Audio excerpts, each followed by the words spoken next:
Well, hello, everyone. So good to see so many faces that I know and recognize. And thank you for joining us for this is the second virtual poetry event, the third series since we started. I was just talking to somebody, I can't believe we started in this, what we call the COVID years. And now we've kept it going, and I look forward to see just what we can do.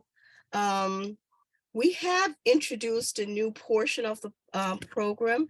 And so for tonight, just to get us started, is a very young poet who's going to share some of her work. And then I'll come back, I'll do introductions, outline the program. But we wanted the first voice to be this young poet. She's a fifth grader, and her name is Toby Gourvitz. And I will ask Terry to just spotlight her and introduce her as she comes on.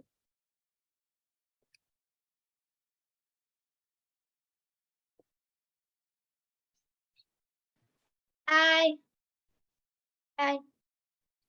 Hi, Toby. Welcome, welcome. I know you'll be sharing a poem with us to get us started for the night.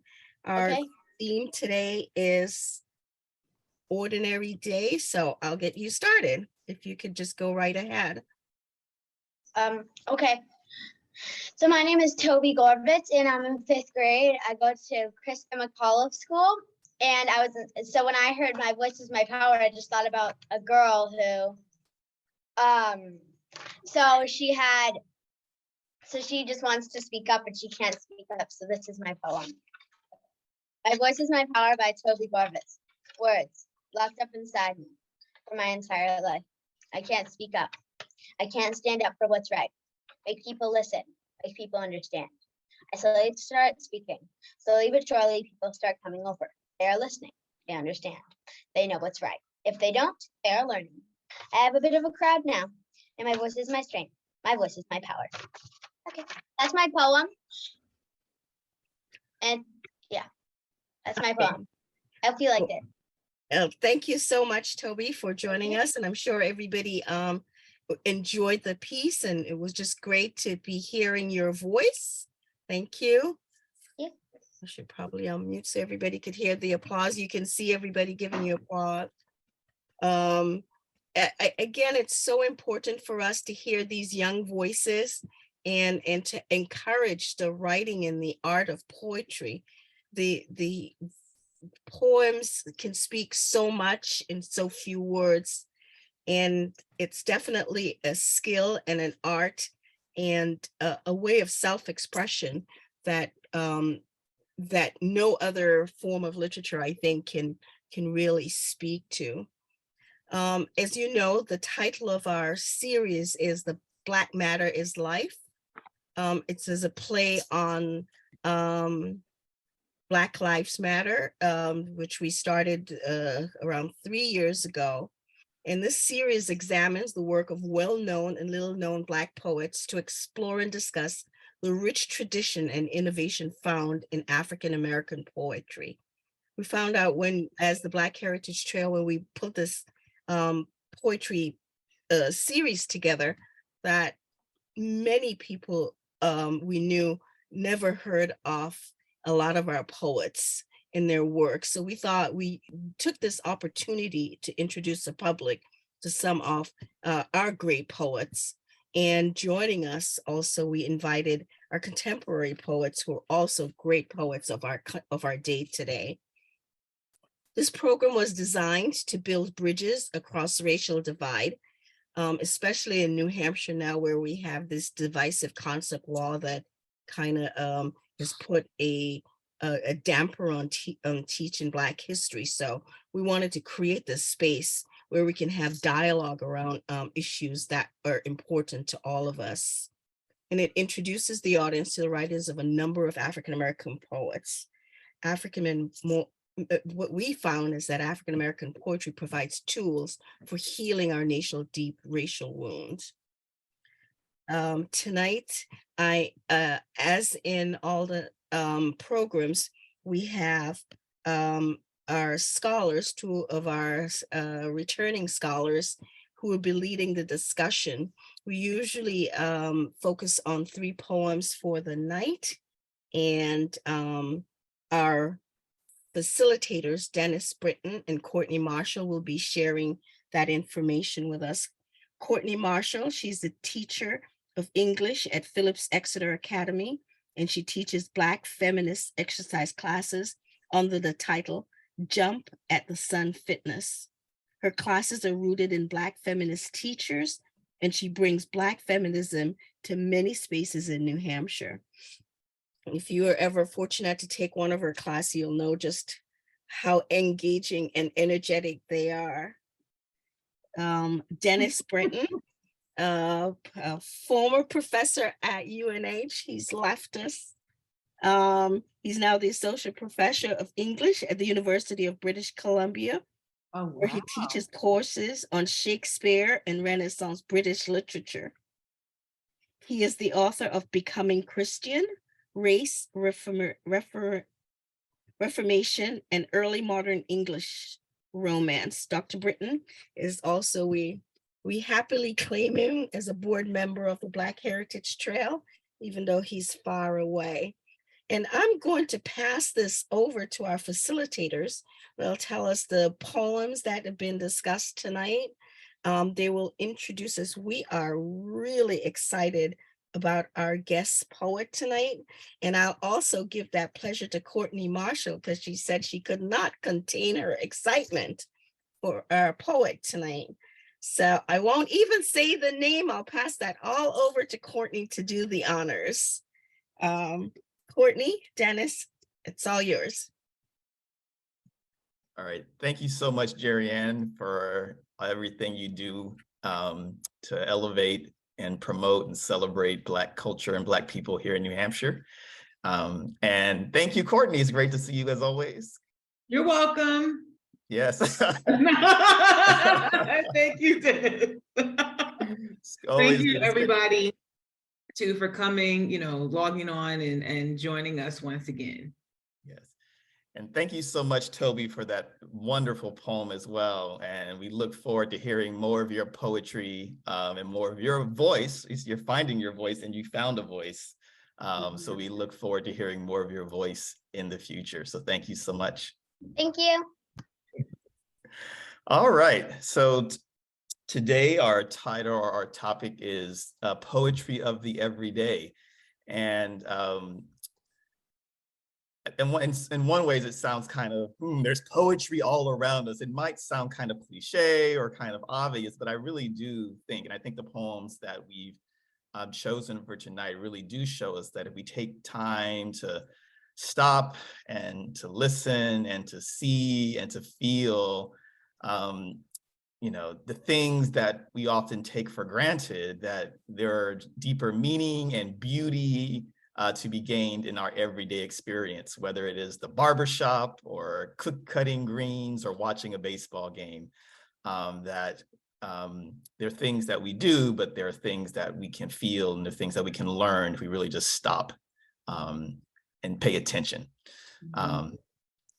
Yeah.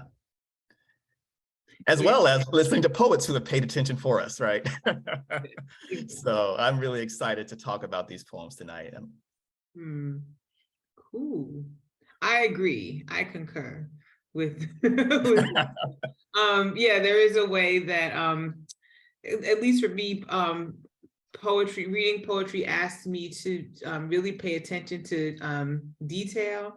Oh, someone said they can't read my t-shirt. Oh, my sweatshirt says Amplify Black Literature. It has nothing to do with what we were doing tonight. It's just what the sweatshirt that I wore to work today to teach.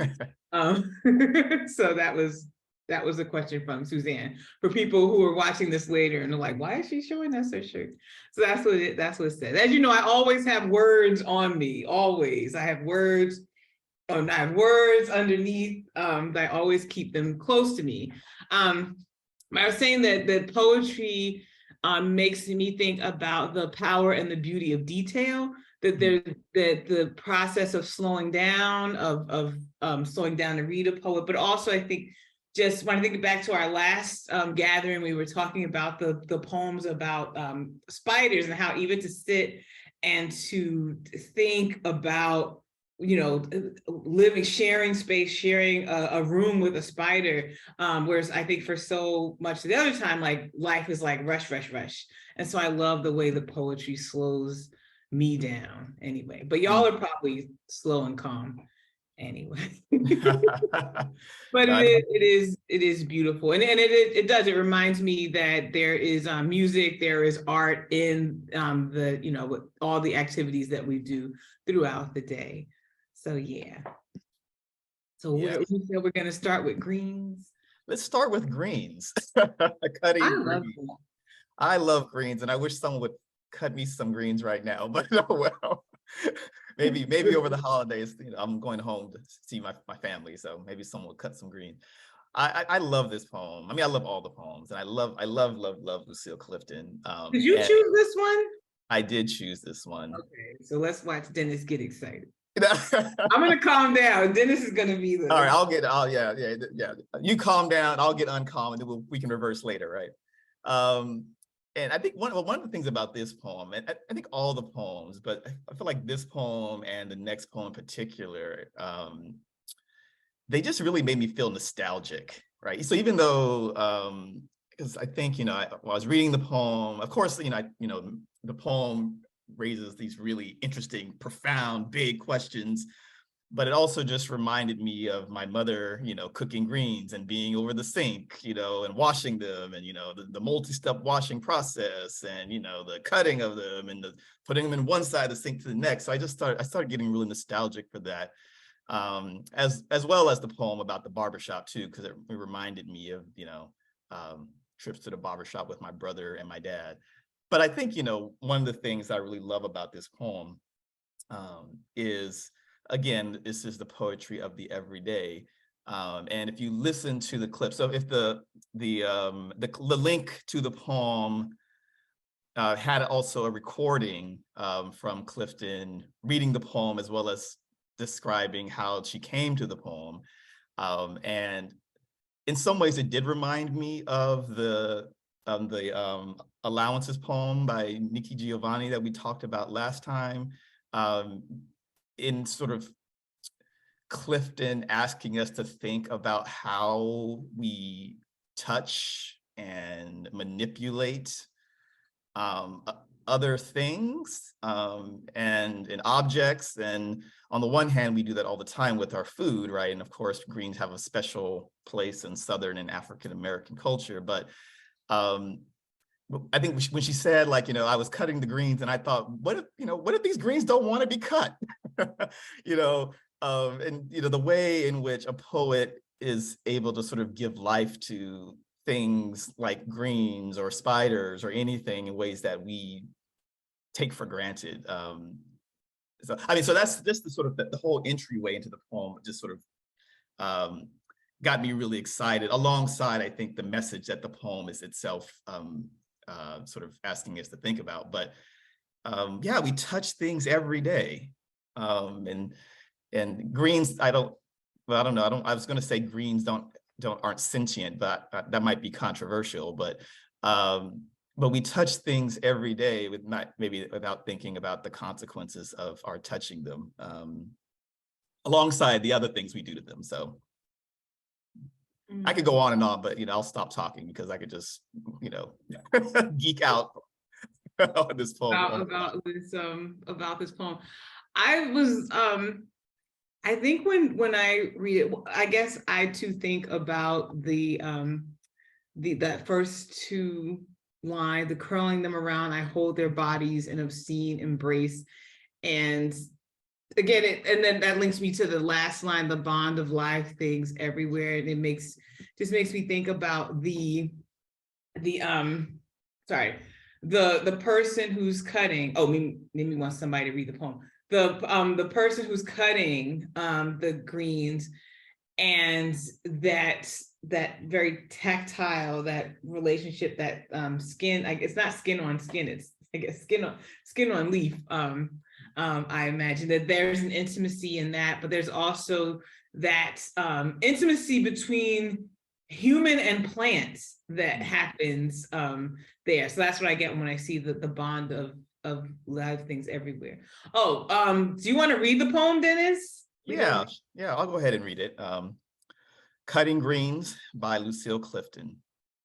Curling them around, I hold their bodies in obscene embrace, thinking of everything but kinship. Collards and kale, strain against each other, strange other.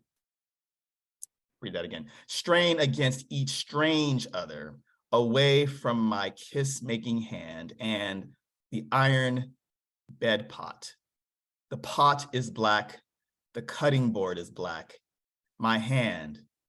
And just for a minute, the greens roll black under the knife, and the kitchen twists dark on its spine, and I taste in my natural appetite the bond of live things everywhere. Yeah. Yeah, I mean, I love, like, yeah, the plant-human interaction is also a very intimate interaction, right? That we all experience every day in different ways that we don't think about the larger significance or the larger meaning that can come from that.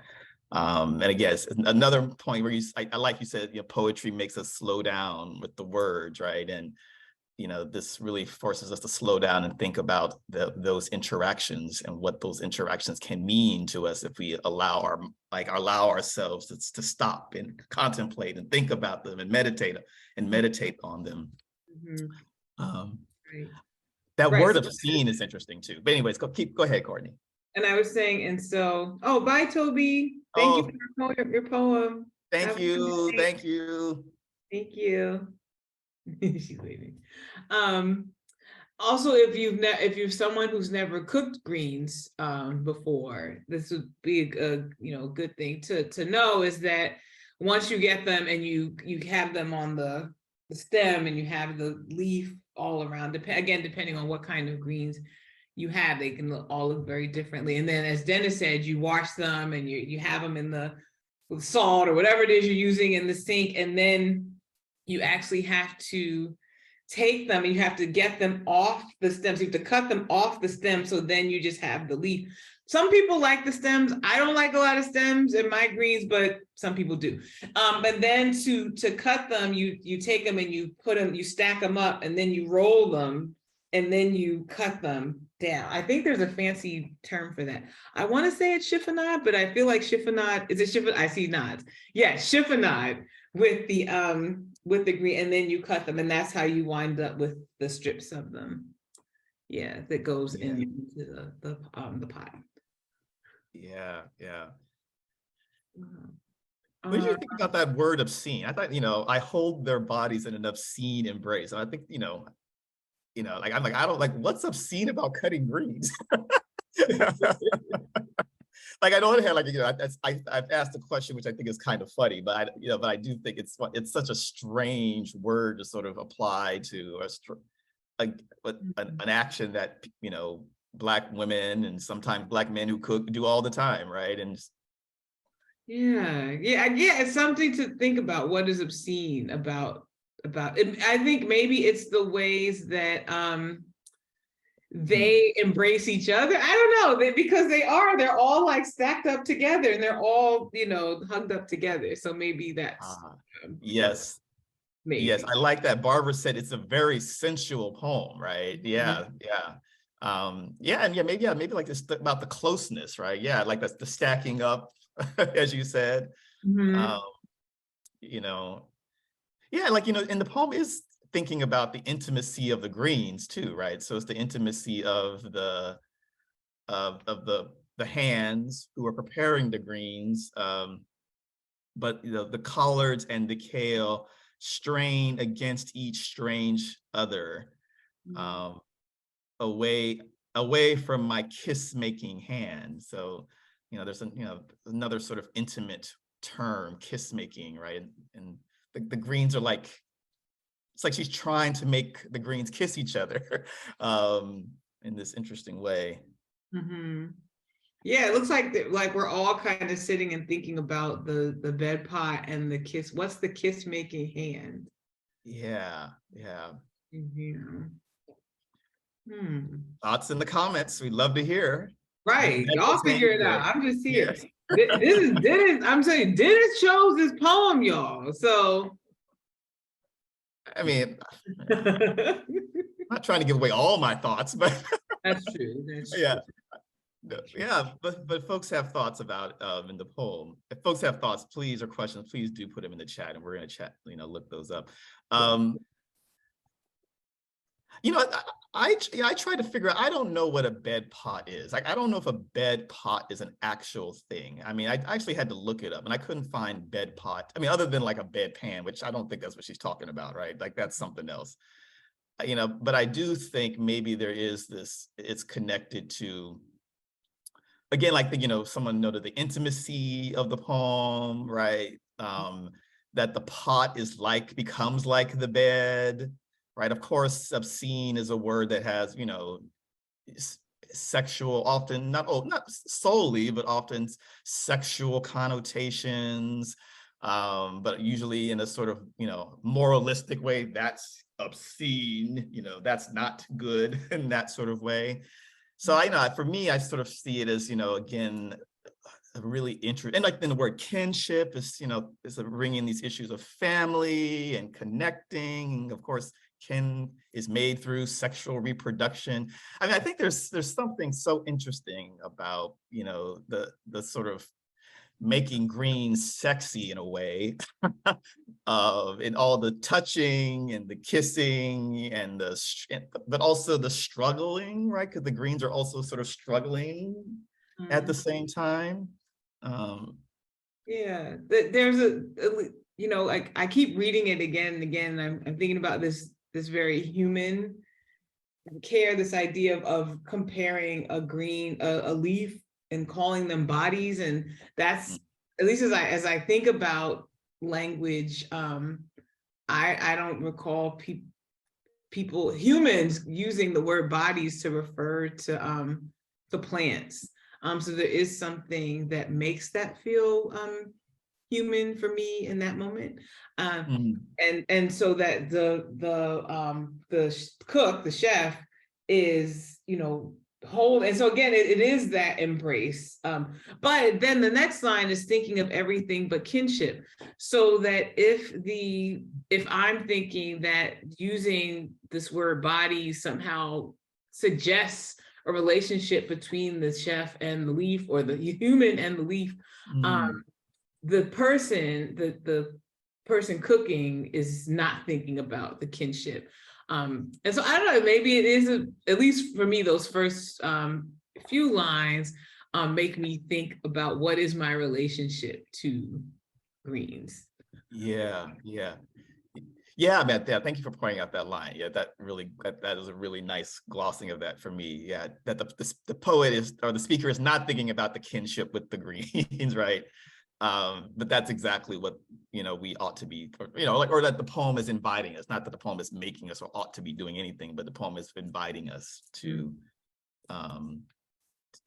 make that connection. And yeah. Yeah, and it made me think. I was sitting here and I was like, didn't we have another poem that had colors in it? And it was Mood Indigo, Intozaki Shange. And I looked it up really fast, and there was a line. I listened in the company of men. Politics is necessary as collards. So thinking about the necessity of collards too. Yeah. Oh, maybe there's a whole program to be done on greens and poetry. That's maybe for another program, but as I said, as the advisor to our culinary association and baking club, I always love talking about food. Oh, I didn't know that. I learned something new about Courtney Marshall tonight. That's cool.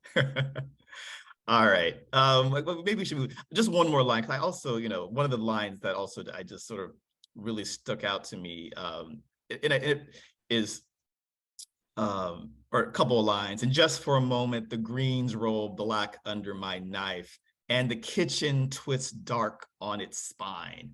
And I always sort of tell my students when you sort of get this sort of figurative language, sometimes it helps to literalize it, or like, what does it mean to like literally literalize it? So for me, I just sort of, like, what does it mean for a kitchen to sort of have a spine and then like literally start spinning on it, right? So I tried to imagine what that looked like. And I don't necessarily know if I've come up with anything profound about it, but I do feel that there's something almost cosmic seems to happen at the end of the poem, right? Where the kitchen itself starts spinning, and it's with the sort of contemplating of all this, right? Right. Yeah. That there's a bond of I tasted my natural appetite, as opposed to some other appetite, but a natural appetite, the bond of live things everywhere, right? That there's like this really profound realization at the end of the poem. It's a metaphor. Oh, yes. Barbara has a very interesting. It's a metaphor referencing lovemaking and intimacy of the kitchen. Yeah. I think we're all over 18. We're all over 18 here. I'll say maybe there's something a little orgasmic about it, right? At the end, right? It sounds like what Barbara was suggesting. That's what Dennis is talking about. I didn't say that. So when y'all don't say that. Courtney did not say that. You can blame that on Dennis Britton. Instigated by Barbara. So nice. All right. Can we slide over to the barbershop? Yes, I really want to talk about the barbershop. So I'll read it. Eddie Priest, Barbershop and Notary by Kevin Young. Closed Mondays. Is music, is men off early from work, is waiting for the chance at the chair while the eagle claws holes in your pockets. Keeping time by the turning of rusty fans, steel flowers with cold breezes, is having nothing better to do than guess at the years of hair matted beneath the soiled caps of drunks. The pain of running a fisted comb through stubborn knots is the dark, dirty, low-down blues. The tender heads of sons fresh from cornrows, all wonder at losing half their height, is a mother gathering hair for good luck, for a soft wig, is the round difficulty of ears. The peach-faced boys asking Eddie to cut in parts and arrows, wanting to have their names read for just a few days. And among thin jazz is the quick brush of a dun head, the black flood around your feet, grandfathers stopping their games of ivory dominoes just before they reach the boneyard, is winking widowers announcing, cut it clean off, I'm through courting and hair only gets in the way, is the final spin of the chair, a reflection of a reflection, that sting of wintergreen tonic on the neck of a sleeping, snow-haired man. When you realize it is your turn, you are next. Oh, that's lovely. It really is. That is lovely. Wow. So we have a, here at our school, we don't have, barbershops nearby for our students to go to. So we actually bring barbers to campus. And so I love, and also hairstylists and hair braiders. And so I'm immediately drawn to the community, that the intergenerational community that happens in this poem, in this barbershop and notary, this Black male space, which is just absolutely lovely. Yeah, and Robert says it's so evocative. So what I am drawn to is this the variety of hairstyles that happen and all the services that go on in the barbershop, from the young tender-headed boys with the cornrows, the tender heads of sons fresh from cornrows, all the way down to the neck of a sleeping snow-haired man, that there's a sense that the barbershop is there for you from the time you're little and somebody brings you in all throughout your life, when you are the widower, when you are the old man, and that there is a and that there is that place for you in that community. It's beautiful. Yeah. Jerry Ann asked the question about why does the poem begin with closed Mondays? And I just have a funny story. Like, again, I think these poems really made me these first two poems really sort of made me nostalgic. And the one reason that this made me nostalgic, because I actually remember, and I don't know why, but I actually remember asking my dad why was the barbershop closed on Monday? Like when I was a little kid, because like for me, it's just like, and he said, well, because they work on Saturday, right? They work on Saturday, so their weekend is Sunday and Monday, right? So I was like, oh, but like but I distinctly remember asking my dad this question when I was a kid. But so I don't know if that gets to answering the question, but I do know that is the reason why barbershops are, well, used to, I guess some of them are now open Monday and Sunday too, but traditionally that's why they close, on Sunday and Monday. I don't, why he begins there. It's one of those things that feels like it's just, it's just a truth of the barbershop, right? You don't try to go there on Monday. Nobody's going to be there. That is their day of rest, right? While we were working, like, while we were, getting our haircuts cut on Saturday, right? Along with everything else, they were working. Yeah, and that there's a, I mean, I guess and I'm sure there is a book maybe somewhere about the barbershop in African-American culture and in literature, but I think there's a sense of the heroic among these men, right? So no matter how they are treated or demeaned in the outside culture, there is a space for them here in the barbershop, which again, it is also a place that will mark, important moments in their life. I also am, I guess, looking at like the way it includes all the men. So it says the guests, I'm sorry, it's having nothing better to do than guess at the years of hair matted beneath the soiled caps of drunks. So again, thinking about those men also in there being cared for, similar to the last poem about greens and touch. There's also a lot of touching that goes on in the barbershop, a lot of homosocial bonding, a lot of talking about feelings and how life is going. And so I see that here in this poem, that the ways that the conversation and language is tied to touch and tied to, I think, a loving and a care for Black hair and Black flesh that I think strengthens the people who come in, the men who come in and sit in that chair. Yeah. And something you just said too, I think illuminated and notary, which I hadn't thought about. Because I mean, on the one hand, you're right, a notary is a sort of, it does a sort of legal something in the world, right? Sort of, verifying identity and signatures and that thing. But you said that, the barbershop is also where you mark important occasions, right? Or important events in your life, right? I do think there's something about, which I never really thought about, like, the way, like, oh, I got a job interview, I got to go to the barbershop, right?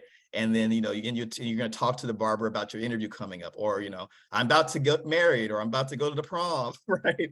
Like there are these moments, right, that, of course you go get your regular haircut, but like there's always a special way, like I need to look good for this particular event, and therefore I'm going to go to the barbershop, right? And that becomes part of, that sitting in the chair, it becomes part of the sort of noting of that particular moment, right, in your life. So I think I had never thought about the notary in that way until you made that comment. But yeah, and then and I love the way in which you mentioned that it's it's all stages of your life, from childhood to being snow-capped, right, becoming a widower, right, and that your experience at the barber is different. Well, maybe it's not different, I don't know, it's maybe the hairstyles are different, right? I can think about my high top fade that I used to have, but that sort of connection to the people in that place Mhm. can stay, it's still there. Yeah, I had a question about the eagle, and I think of the eagle as just the social reality of poverty, hard living, clawing holes in your pockets. I think about your money falling out. You don't have any money. So that's what I think of when I think of the eagle. Yes. And being, yeah, it's just there's something about the way time works in the barbershop. Again, the way that the community works, and just I think the care here. And there are little things, like the peach face boys asking Eddie to cut in parts and arrows, wanting to have their names read for just a few days. So there's also a way that the barbershop is a place where trends happen. And where like I just see like all the different hairstyles. I see the big afro, I see the cornrows, I see the lines and the parts. Like I see the fisted comb, which I like. So there's all these. There's a way that the poem both moves like in time, but to me it also has all these different aspects of Black hair culture. Yeah.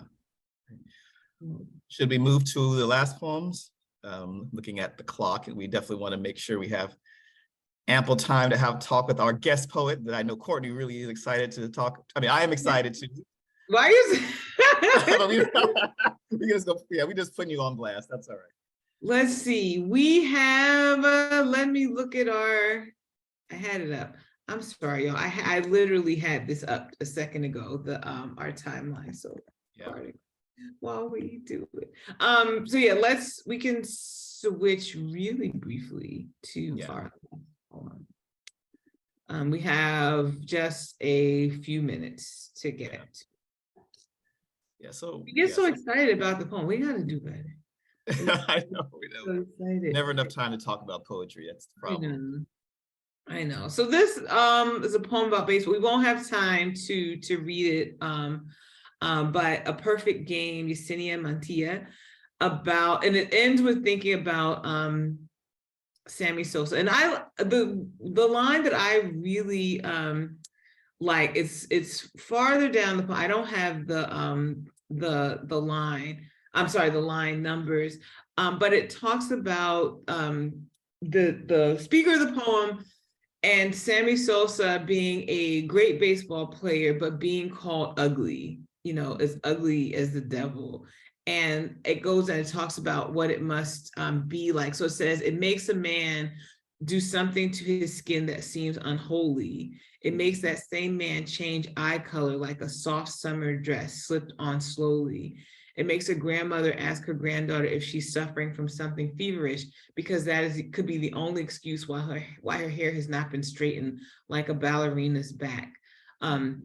Sammy hit 66 home runs one year, and that was still not enough to make him feel handsome, and or worthy of that Blackness that I believe a gift even today, while Black churches burn and Black bodies disappear from one day to the next, the same as old pennies. So this poem that starts out, to me, being about baseball and the speaker who's sitting on their grandfather's lap watching baseball, and then it turns into this meditation on Sammy Sosa and on Blackness, anti-Blackness, and notions of beauty. Yeah. I also, I guess maybe just one note. I love some of these similes, that Mantilla uses. Is changing eye color like a soft dress slipped on slowly, or hair has not been straightened like a ballerina's back. I mean, I just sort of think they're just such unusual similes that they sort of strike me, just make me pause.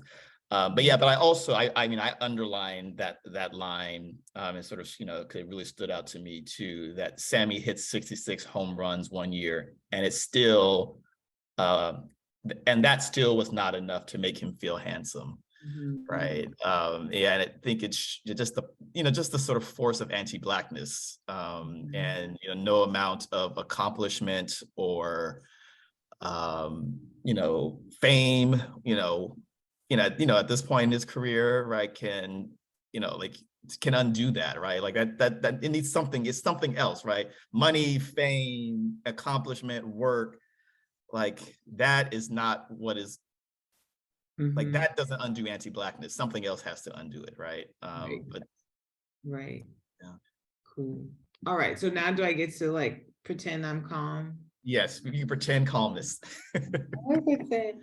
I'm gonna breathe. I get really excited.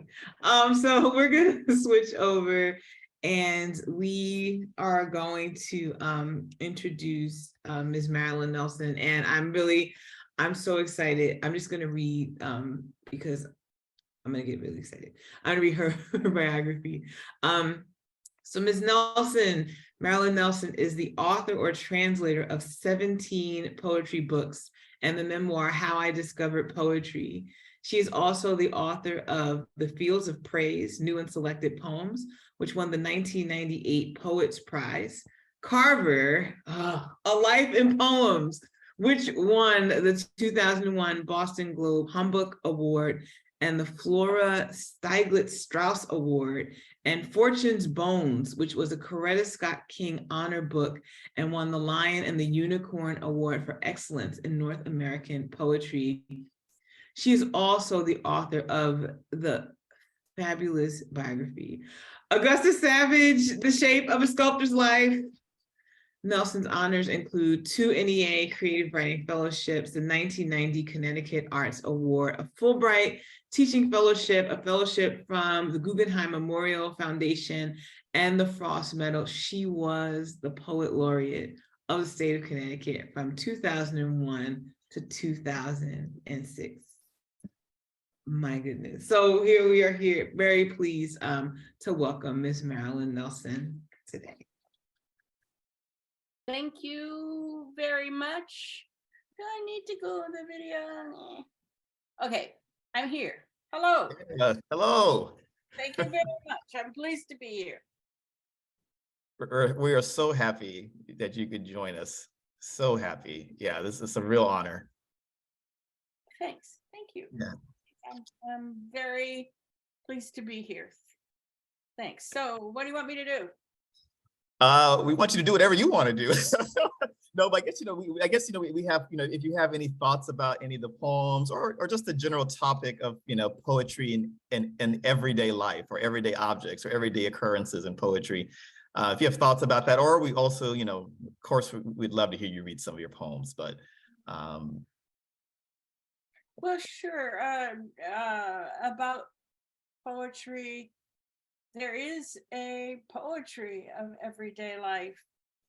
And I think what it tries to do is to catch moments and hold them out, kind of like you might hold a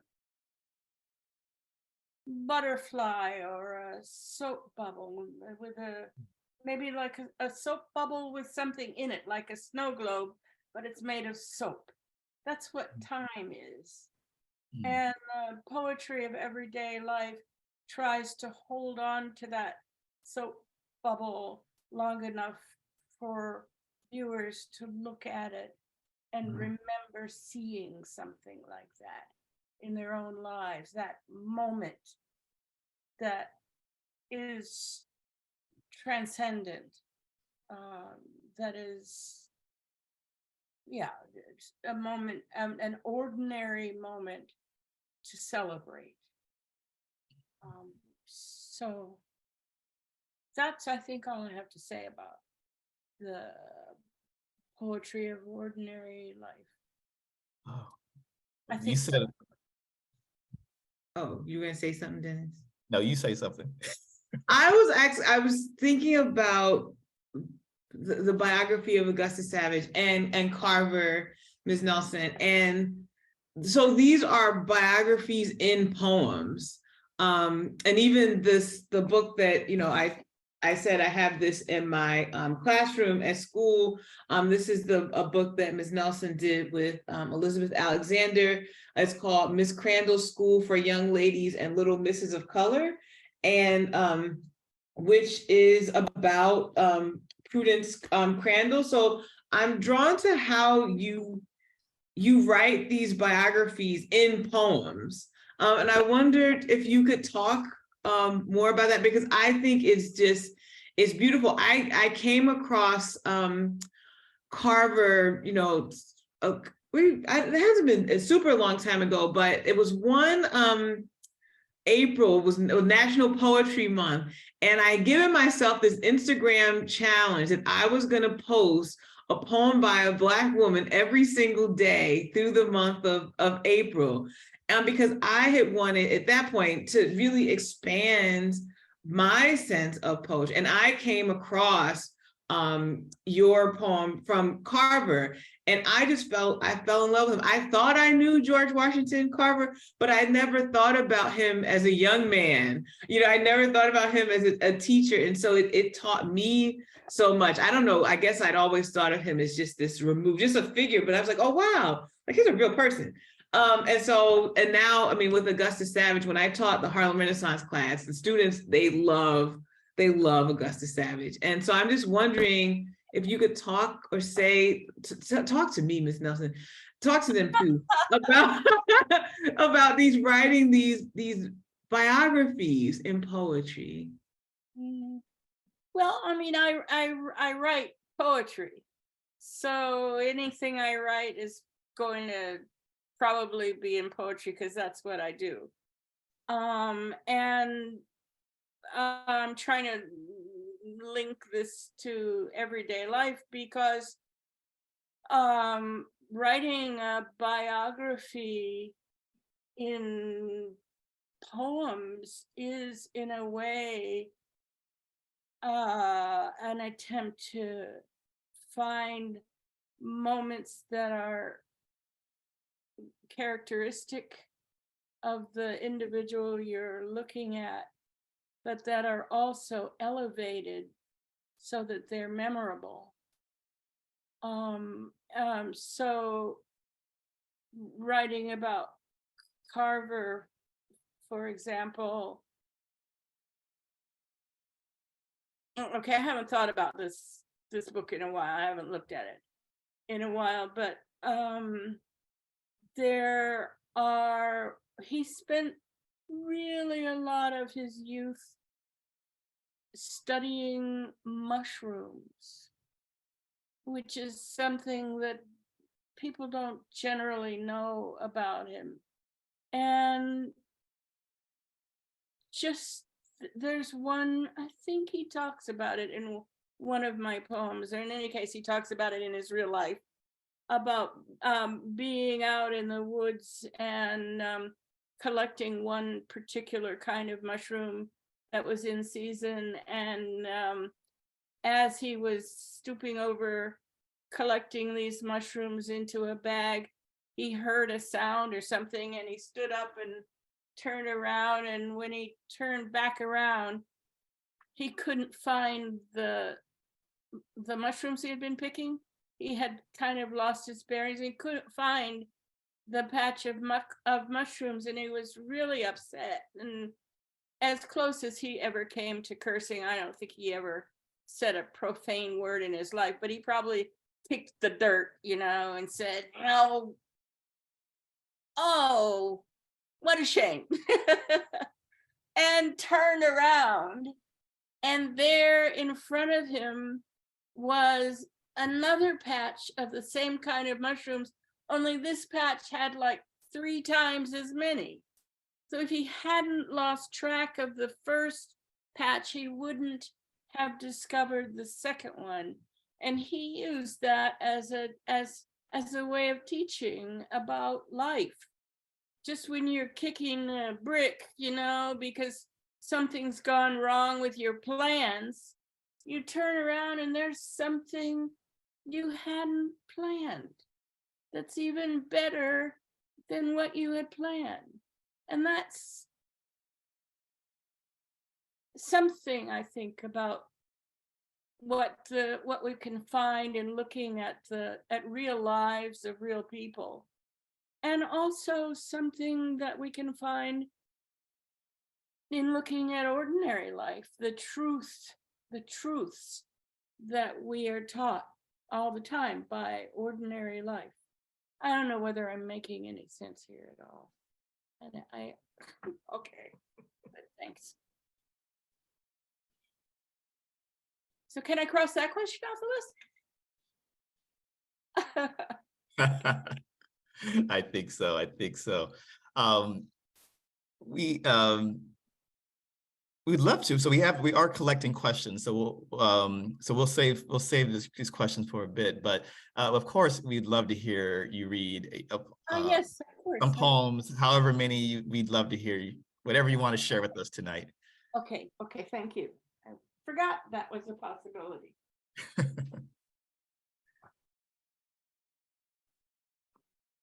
Let's see. I was thinking that I would read 3 poems.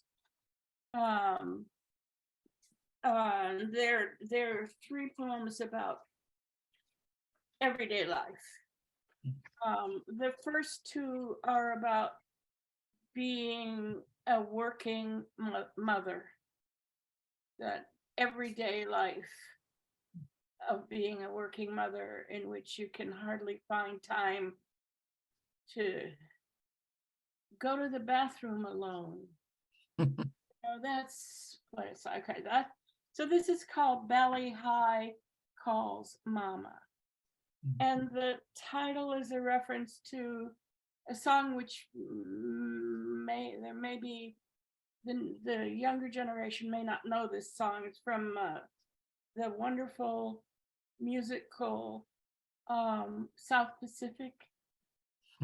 And this woman sings Valley High, may call you away from Valley High, is like this tropical, romantic, beautiful island that calls you away when it's time to wash the dishes, or I don't know, scrub the bathtub or something. This island calls you. So that's what the song is about, and that's what my poem is about. Valley High Calls Mama. One other thing. I wrote this poem after a conversation with a friend who said he had just read a poem that he thought had the longest sentence in a poem in the English language. And I took it upon myself to see this as a challenge, to write a really long sentence. Okay. As I was putting away the groceries I'd spent the morning buying for the week's meals I'd planned around things the baby could eat, things my husband would eat, and things I should eat because they aren't too fattening. Late on a Saturday afternoon, after flinging my coat on a chair and wiping the baby's nose while asking my husband what he'd fed it for lunch and whether the medicine I'd brought for him had made his cough improve, wiping the baby's nose again, checking its diaper, stepping over the baby who was reeling to and from the bottom kitchen drawer with pots, pans, and plastic cups, occasionally clutching the hem of my skirt and whining to be held. I was half listening for the phone, which never rings for me, to ring for me, and someone's voice to say that I could forget about handing back my students' exams, which I'd had for a week, that I was right about the wasteland, that I'd been given a raise, all the time wondering how my sister was doing, whatever happened to my old lovers, and why my husband wanted a certain brand of toilet paper, and I wished I hadn't, but I'd bought another fashion magazine that promised to make me beautiful by Christmas, then there wasn't room for the creamed corn, and every time I opened the refrigerator door, the baby rushed to grab whatever was on the bottom shelf, which meant I constantly had to wrestle jars of its mushy food out of its sticky hands, and I stepped on the baby's hand, and the baby was screaming, and I dropped the bag of cake flour I'd bought to make cookies with, and my husband rushed in to find out what was wrong, because the baby was drowning out the sound of the touchdown, although I had scooped it up and was holding it in my arms, so its crying was inside my head like an echo in a barrel, and I was running cold water on its hand, while somewhere in the back of my mind, wondering what to say about the wasteland and whether I could get away with putting broccoli in a meatloaf, when suddenly through the window came the wild cry of geese. Well, that one doesn't have too much nostalgia, I hope, and I guess it doesn't have the barbershop poem and the Sosa poem are both also poems about communities.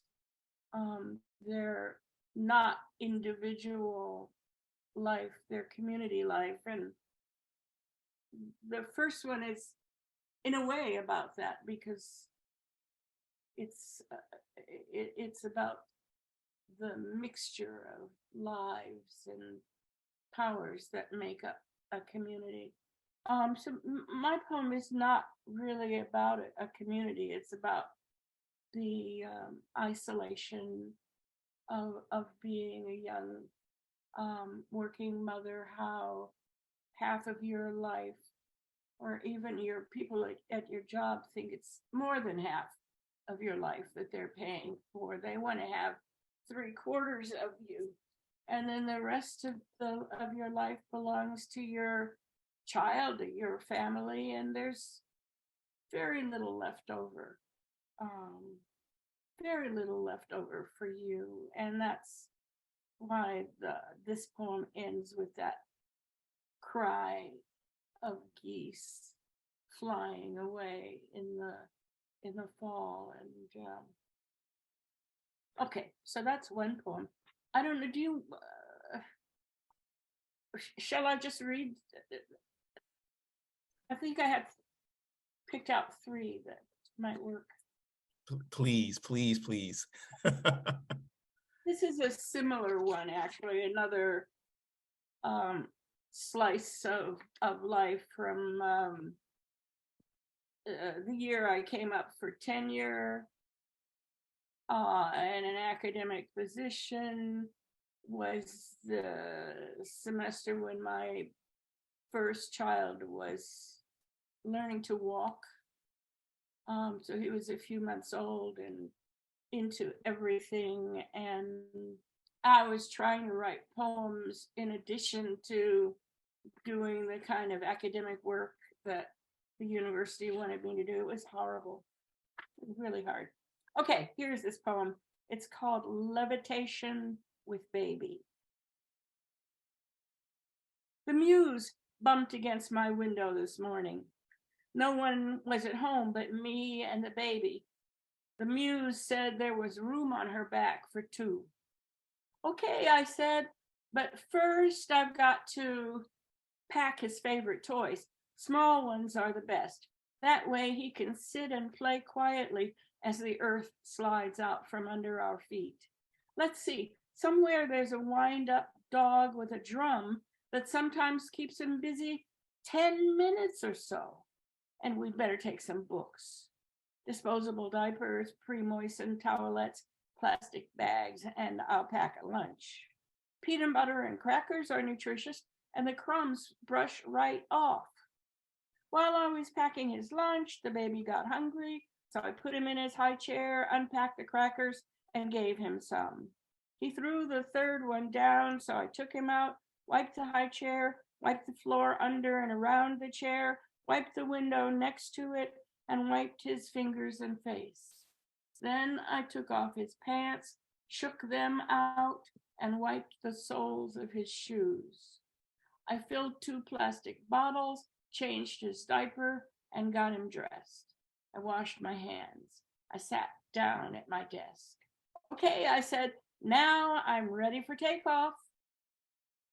As he cried for a bottle, I saw my next door neighbor, shirtless, in the pants he wears to work in his garden, scribbling furiously on the back of a paper bag as he ascended over the roof of his house on the muse's huge sun-spangled wings.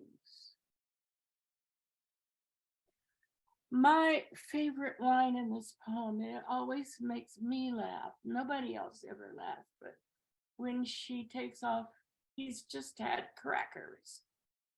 And she takes off his pants and has to wipe the soles of his shoes. They're also covered with crackers and peanut, but I find that.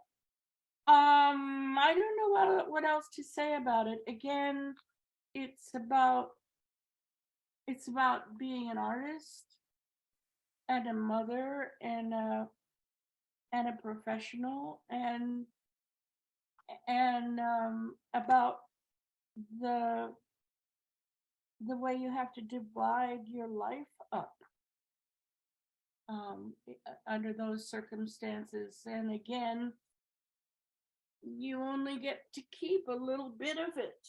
I mean, after a while, the muse gets tired of waiting for the poet and takes the neighbor. My next door neighbor really liked this poem. I'm immortalized in verse. Okay, that's so those are two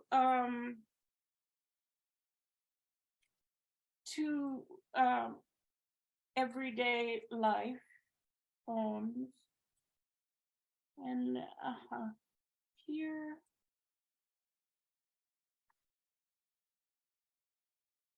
this is for some reason somebody decided that this book called How I Discovered Poetry is a memoir and not a book of poems, but actually, I don't know why they decided that. So I keep hearing it come back as a memoir. It's actually a book of sonnets. But they're about my childhood. They're about my childhood and about the 1950s. I wanted to write a book for young readers about what it was like for me to grow up in the 50s. I had a very privileged and remarkable life in many ways, because my dad was a Tuskegee Airman and was in the Air Force and flew. And that meant wherever we were, as soon as we got on the Air Force base, our car was saluted as soon as we went through the entrance gate. My father, didn't matter who it was, he met anybody who was in uniform would salute him. So I grew up with a real sense of pride. Am I running over time? Okay. No, nope, you're fine. Okay, this is a poem that takes place essentially in 1954. And it's in a way leading up to, well, it doesn't matter. It's about the civil rights movement going on in the 50s. And the fact that not only was my father a military officer, my mother was a teacher. And she taught in most of the places where my dad was stationed. My mother got a job teaching in the local schools. So we have a picture of her in a classroom in 1954. I think 54 was Brown versus Board of Education. Was that 54? And we have a picture of my mother that year. It says it on the blackboard behind her. It was in spring of 54. She's sitting at the teacher's desk in this classroom, surrounded by her class of, looks like maybe second graders who are all white. And I grew up with a sense that I was surrounded by Black people who were first, who were doing things. My aunt was the first Black telephone operator. I mean, there are people who did stuff. And so that's what this poem is about. It's about my mother, a career girl who was teaching school in 1954 on an Air Force base in Kansas. Mama's what people call a career girl. That's a mother that doesn't stay at home. She teaches second grade in the base school. Her all-white class may be a Negro first. School days start when she zips on her girdle and calls, "Good morning, chickadees, rise and shine." We race to get dressed. Mama braids our hair as we spoon our cornflakes. The other moms cook scrambled eggs, pack their kids' lunch boxes with crustless sandwiches and homemade treats. They don't shoo their kids out of the kitchen. They don't frown over red penciled papers. They don't say they're too busy for checkers. They don't care about making history. So that's Career Girl, and that's 3 poems. I can read many more poems if you. I'm like a grandmother with many pictures of grandchildren, but maybe we should talk. And I don't know what time it is. What time it is? We have we have lots of time too. We have yes. We have a good amount of time for conversation and question and answers. Yes. So how about we open it up? We'll do that. We'll open it up. So I want to say, thank you so much. Like I said, I love your poems, and I love the way I get introduced to things I thought I knew when I read your poems, Ms. Nelson. The poem about Marcus Garvey sitting for a bust, again, like thinking I know Marcus Garvey, and there's you just have this beautiful way of reintroducing me, Seneca Village. I just love, and I'm always wondering like, who's next? Like, who's gonna be the next person who's gonna get, their life just brought to life in these poems. So I love it. And my students, I should also say my students also really enjoy your poetry. So. Thank you. I have had some absolutely wonderful residencies in schools with like middle schools, in which they see what I'm doing from historical research, and they do their own historical research and write their own poems based on what they've learned. I could talk about that all night, about experiences I've had with kids doing real breakthroughs of understanding some things about history by entering history through the experiences of historical personages they find out. Okay, I won't rave about it, but it's been one of the things that makes me really happy. Well, I'm glad you're raving about it. Even in the poems about Augusta Savage, I remember in my class, and my students were learning about how her father didn't want her to be an artist, and he would beat her to beat the art out of her, beat that desire out of her.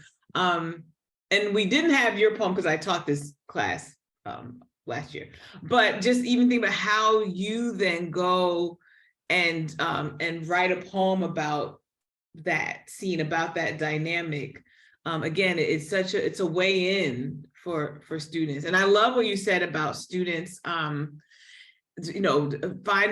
doing that historical research and writing their own poems. Yes. That sounds good. Jerry Ann, put that down. We should do that at some point. One of the schools I was at in Providence, Rhode Island, they had read a lot of my poems. They had been divided into teams to do research. There was a World War II team, a Revolutionary War team, and a Civil War team. I think That may be all. And so they were limited in those by the time constraints of those things. And the one I want to tell you about is one girl. These were like 7th graders, maybe 8th grade. She came into the class. They had already done the reading and done the research. So when I came to the school, they were all ready to write, and I was supposed to help them with their poems. And this one girl came into the classroom crying because she had done all of the work, but she had walked out of the previous classroom and left her notebook in the desk in the classroom. And the teacher wouldn't let her go in and get her notebook. So she said, I won't be able to write the poem because I spent so much time working on it and thinking about it. And all of my notes are in the classroom and I won't be able to do it. Oh, crying. And I said, listen, you did the research, you know the material. Why don't you just invent a character? And invent a character who's kind of like you. And that way you won't have to work so hard to invent the character. You can just put the character into a scene. And they had one class period to write this poem, about 40 minutes. 40 minutes later, she had written a poem about a little white girl in her period was Civil War. A little white girl in like 1850. It's her birthday. Her father gives her cash for her birthday, and she goes to a slave auction and purchases 2 little girls who are twins, who are younger than she is, but she gets twins with the plan to free them. She buys them with a plan to free them. She wrote this poem in 40 minutes and read it to the class, and everybody was crying. It was so sensitive, and she really got into the reasoning of the child whose voice she was. It was, and some of the other poems from that experience were just. There was one boy, Catholic, he was writing Second World War period, and his research was about the Pope. I think it was Pius at that time, and he wanted. I had to help him a lot because we had to do research. In his poem, he has the Pope just standing as his I don't know who they are, what they're called, acolytes, let's say, dressed him in his papal vestments before he's saying mass. And as he's having these clothes put on him, and he had to get the layers of clothes right and stuff, he's asking himself whether he's doing enough to save the Jews. So there you have the Pope in all of his vestments and surrounded by gold and everything, asking the central moral question. This is by a junior high school kid. Really wonderful, really. Okay, I'm not going to rave anymore, but yeah. Are there any questions?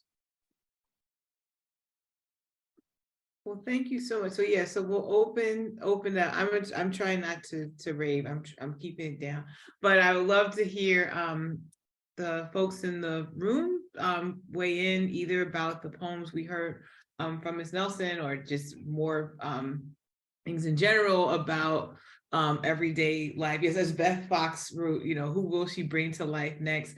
A wreath for Emmett Till. I mean, there's just so many. There's just so many great ones. But also to maybe think back to the poems we read earlier, if there were things that you wanted to get to. I know we didn't get to the last poem, so if there's something somebody wants to say about that last poem or question or comment they want to raise, now would be a wonderful time. So we have about 15 minutes.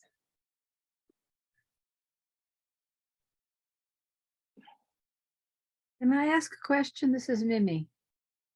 Please. Okay. So, Ms. Nelson, thank you so much for coming and enlightening us. Especially thank you for the bubble at the beginning. I think of the mama poems that because you were a mother and you were writing, there was something to rub against to make a poem happen. And then they do grow up and they disappear at some point. Is that when perhaps, I don't know the timing of your writing, that you turned to history, or that you were still interested in history and then started to mine history for a place for the imagination to abide? I'm just wondering about that. Thank you. That's an interesting question for me, and a perplexing one, I suppose. When I've always been troubled by the inward lookingness of contemporary American poetry. It seems to me to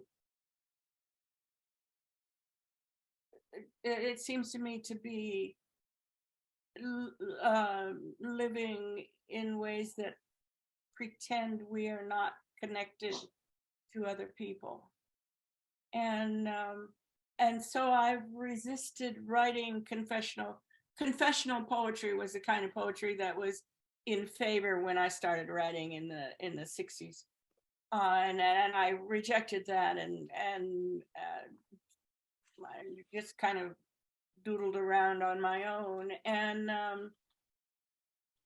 when I first started writing seriously as an adult, I was just taking workshops like everybody else and does, and writing poems for prompts from somebody give you 5 words to get to put into a poem, something like that, and that was really fun. And then my mother died, and my then husband said, you know, your family didn't leave you a lot of material possessions, but what your family has given you is a wealth of stories. And he suggested that I write down some of these family stories as a way of working through my grief for my mother. And so I wrote this book called The Home Place, which is based on interviews with the family and research in city and county courthouses and stuff like that. And it was just wonderful to do. Now I'm not quite sure of the order of the books. I think it may be that writing that book made me more interested in writing about history. So I may have started writing about Carver right after writing the family history book. And Carver took me several years of research, which I loved doing. And then that book came out and won some awards, and then publishers started asking me if I would be interested in looking at this historical event or that one. So that's how I wound up writing about the lynching of Emmett Till and so on. It's all. I was just talking to somebody 2 days ago, an old friend who is the English translator of a very great French philosopher named Paul Ricoeur. And my friend was just telling me some Ricoeur thoughts. And one of them is chance creates destiny. chance creates destiny. It was a completely by chance thing that my mother died and my husband said, write these stories. And I did that. And that has become a large part of my adult destiny. I've become known as an African-American poet who writes about history. And it's been so rewarding. But I don't know if I would have chosen this in 1968 when I was first starting to feel serious about writing. So I don't know whether that's a sufficient response to that. It's question. more than. Good. Thank Too you. much information. No, No, it was sustenance. Yeah, good. Thank you. Thank you. Barbara, you have your hand up. Thank you very much, Miss Nelson. I think you actually came to Wolfboro, New Hampshire and did a presentation for us. Is that possible? It was a long time ago. I'm not sure where Even at the Congregational Church in Wolfboro, and I'm pretty sure it was you. But that's not my question. My question is, actually, yes. last night I saw a presentation by one of the Portsmouth Poet Laureates, Tammy Truex, and she did a presentation on verse novels and verse biographies. And I was curious whether you considered your work collections, or do you see them as verse novels, verse biographies? I guess the difference I tried to explain was that the poems have to all be good enough by themselves, but then they tell a whole story. And there's, a beginning and an end and that sort of thing. So I wondered where you saw your work. Well, I think for the most part, these generic terms come into existence after a genre appears.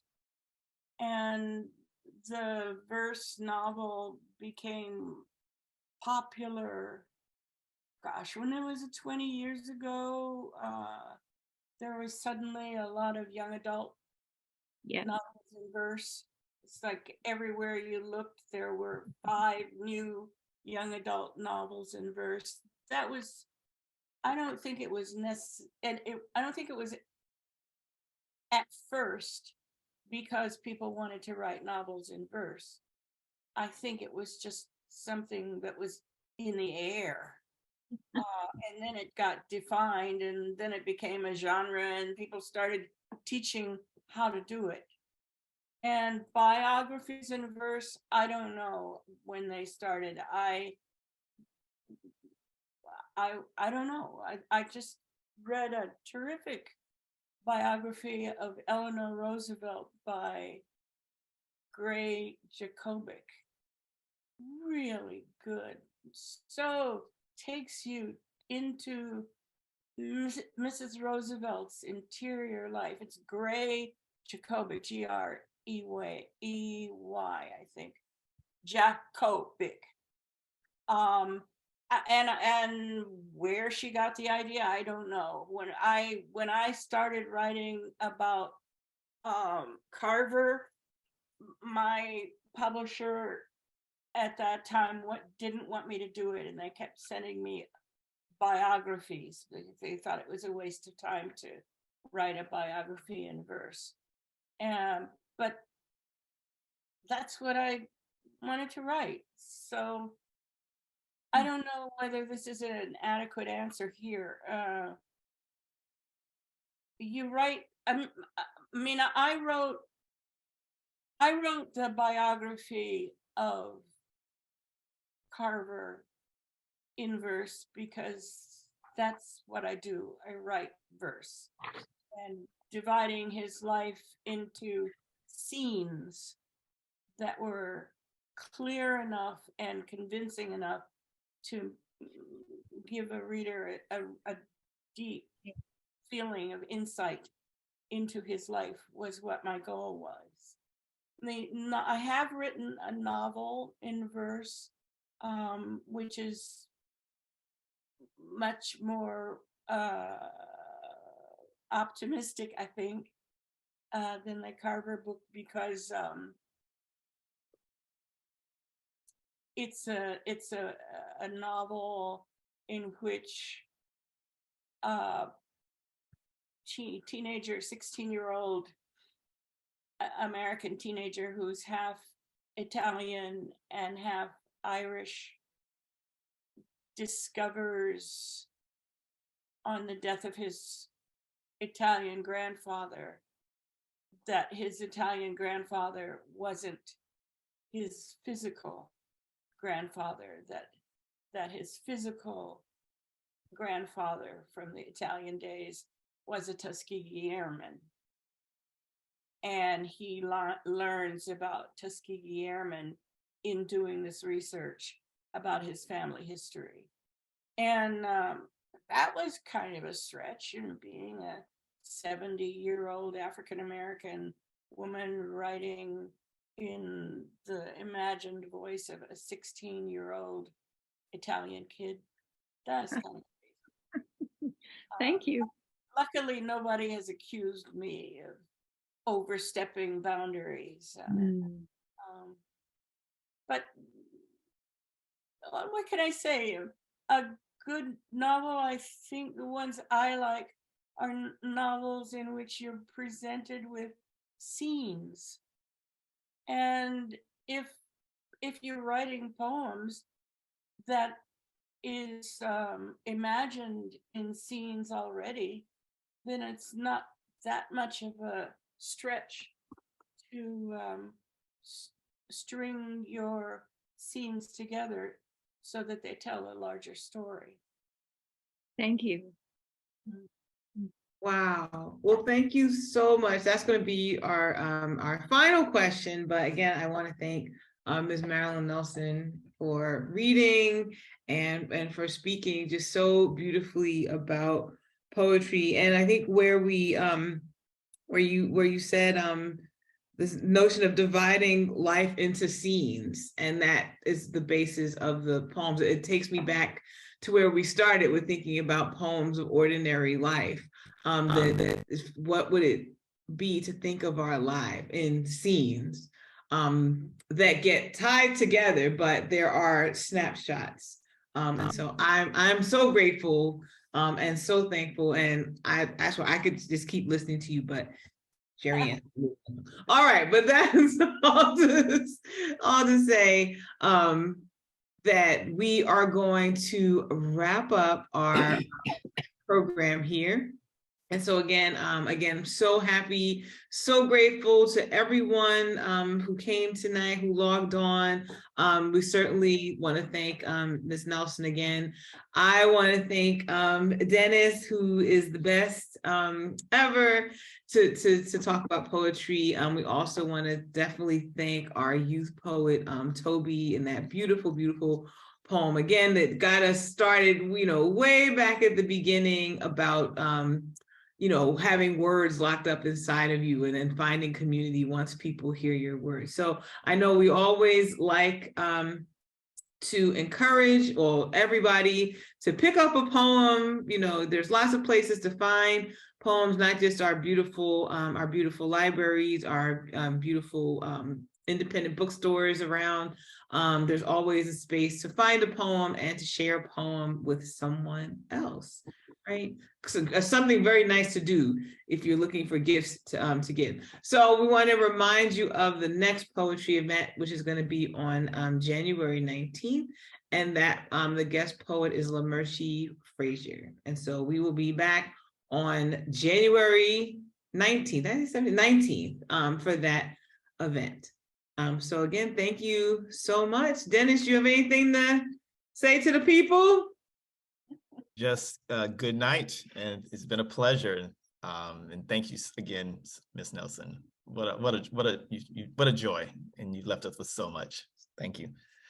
Can I, is it possible for me to share a birthday present that I got today? My friend Kimberly Green brought me all the poems that she had that talked about snow, because it's snowy December birthdays. Isn't that a great present?